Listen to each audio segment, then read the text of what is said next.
Tayo ditong mga kinatawan ay ibinoto lamang ng ilang libong Pilipino. Ngunit ang kasama natin ngayon ang Pangulong Duterte, ang most voted Philippine leader ng 2016. At ang kanyang anak, Vice President Sara Duterte, ang most voted Philippine leader naman ngayong 2022. I would like to manifest na gusto ng sambayanang Pilipino ang pagdurog niya sa mga kriminal, durugista at NPA na terorista. Kaya sila ibinoto at patuloy na mahal ng mga Pilipino.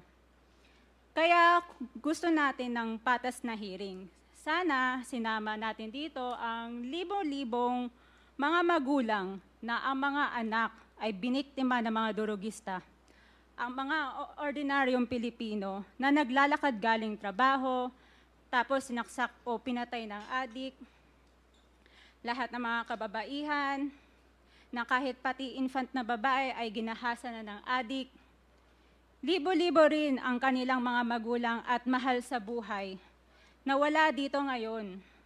Awang-awa ang mga Pilipino sa mga inuseteng pamilyang na ito, kaya niluklok ng bansa ang Pangulong Duterte.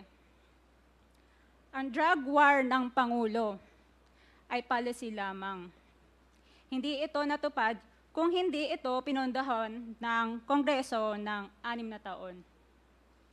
Majority pa nga dito sa mga kinatawan ay naka-Duterte fist pa nung buong 6 na taon eh.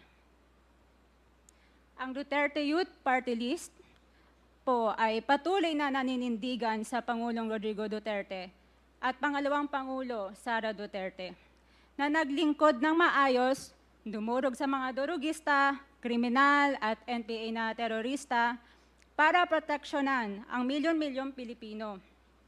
Bakit wala nag-iimbestiga dito o nag-iimbita sa atin sa sobrang raming Pilipino na biniktima ng mga durugista?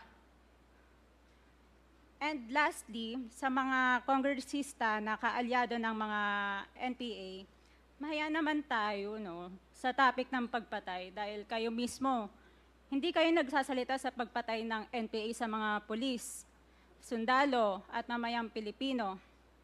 Pati rin po sa mga natitirang resource persons na gusto mag-abogada papuntang ICC, si Attorney Maria Cristina Conti, na kandidato ngayon ng Bayan Muna Party List. Kasama po ang inyong katabi na si Nery Colmenares ng Bayan Muna. Sa NPA, nire-recruit ang mga kabataan para pabagsakin ang gobyerno at pumatay ng mga pulis, sundalo at tropa ng gobyerno. Di nyo naman kinokondena ang pagpatay nila. Ang kinokondena nyo ngayon ay ang dalawang naging most trusted leaders ng bansa na todo effort protektahan ang milyong-milyong mga Pilipino.